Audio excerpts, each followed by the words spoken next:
Hello friends, welcome to Srinika Tamil kitchen. இன்னைக்கு நம்ம சேனல்ல கொஞ்சம் கூட மசாலா எதுவும் சேர்க்காம ரெஸ்டாரண்ட் ஸ்டைல்ல குழந்தைங்களுக்கு ரொம்ப பிடிச்சமான பன்னீர் ஃப்ரைட் ரைஸ் ரெசிபி தான் எப்படி செய்யறதுன்னு பார்க்க போறோம்.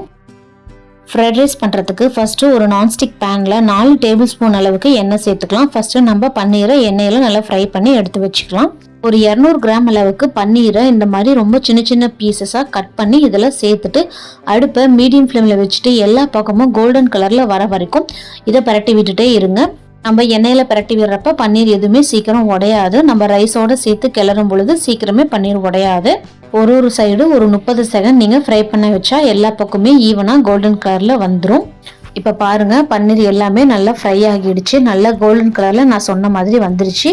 இப்போ இந்த ஸ்டேஜில் பன்னீர் எல்லாத்தையுமே நம்ம எண்ணெயிலேருந்து ஃபில்டர் பண்ணி வெளியில் எடுத்து தனியாக ஒரு பாத்திரத்தில் வச்சுக்கலாம். இப்போ அடுத்து அதே பாத்திரத்தில் தான் நம்ம ஃப்ரைட் ரைஸ் பண்ண போகிறோம். எண்ணெய் இல்லை அப்படின்னா நீங்கள் கொஞ்சமாக சேர்த்துக்கோங்க. எனக்கு ஆல்ரெடி எண்ணெய் இருக்குது, அதுலேயே நான் வெங்காயத்தை ஃப்ரை பண்ணிக்கிறேன். ஒரு பெரிய வெங்காயத்தை பொடி பொடியாக கட் பண்ணி சேர்த்துட்டு அது கூடவே ஒரு பச்சை மிளகாயை இந்த மாதிரி குட்டி குட்டி பீசஸாக கட் பண்ணி சேர்த்துக்கோங்க.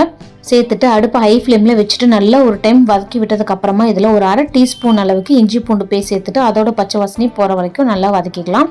இப்போ அடுத்ததாக இதில் 1/2 கேப்சிகம், ஒரு 2 பீன்ஸை பொடி பொடியாக கட் பண்ணி சேர்த்துட்டு இது கூடவே 1 கப் அளவுக்கு மெலிசா கட் பண்ண முட்டைக்கோஸ் சேர்த்துக்கலாம். முட்டைக்கோஸ் கண்டிப்பாக சேர்க்கணும். ஃப்ரைட் ரைஸ்க்கு முட்டைக்கோஸ் சேர்க்கிறப்ப தான் அதோட அளவும் அதிகமாகும், அந்த ஃப்ரைட் ரைஸ்க்கு உண்டான ஃப்ளேவரும் வரும். இப்போ முட்டைக்கோஸ் சேர்த்துட்டு அடுப்பை ஹை ஃப்ளேமில் வச்சுட்டு இந்த மாதிரி முட்டைக்கோஸ் நல்லா சுருங்கி வர வரைக்கும் இதை வதக்கிக்கலாம். பாருங்கள், இந்த அளவுக்கு சுருங்கி வரணும்.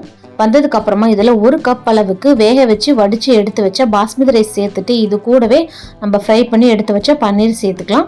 இப்போ அடுத்ததாக இதில் 1/2 டீஸ்பூன் அளவுக்கு உப்பு, 1/2 டீஸ்பூன் அளவுக்கு நூடுல்ஸ் மசாலா இல்லாட்டி ஃப்ரைட் ரைஸ் மசாலா சேர்த்துட்டு 1/4 டீஸ்பூன் அளவுக்கு ஒயிட் பெப்பர், 1 டீஸ்பூன் அளவுக்கு சோயா சாஸ் சேர்த்துட்டு அடுப்பை ஹை ஃப்ளேமில் வச்சுட்டு மசாலா எல்லாமே அந்த ரைஸோட மிக்ஸ் ஆகிற அளவுக்கு நல்லா பிரட்டி விடுங்க.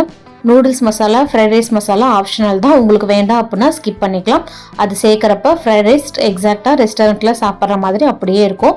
இப்போ பாருங்கள், ரைஸு மசாலா எல்லாமே நல்லா பிளெண்ட் ஆகி வந்துருச்சு. இப்போ கடைசியாக இதில் கொஞ்சமாக கொத்தமல்லி தலையை தூவி இறக்கிடலாம். அவ்வளோதான். இது ரொம்ப சிம்பிளான குயிக்கான பன்னீர் ஃப்ரைட் ரைஸ். ரைஸ் மட்டும் ரெடியாக இருந்தால் ரொம்ப டக்குன்னு ஒரு 5 to 10 மினிட்ஸ்க்குள்ளேயே செஞ்சு முடிச்சிடலாம். இந்த ரெசிபி குழந்தைங்களுக்கு ரொம்பவே பிடிக்கும். ஸ்கூல் லஞ்ச் பாக்ஸுக்கு இது ஒரு பர்ஃபெக்டான ரெசிபி.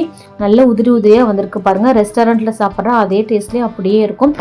நம்ம சேனலே நிறைய சைனீஸ் ரெசிபிஸ் போட்டிருக்கோம், அதோட லிங்க்கும் டிஸ்கிரிப்ஷனில் தரேன், செக் பண்ணி பாருங்கள். நம்ம சேனல் உங்களுக்கு பிடிச்சிருந்தால் லைக் பண்ணுங்கள், ஷேர் பண்ணுங்கள், மறக்காமல் சப்ஸ்கிரைப் பண்ணுங்கள். தேங்க்யூ.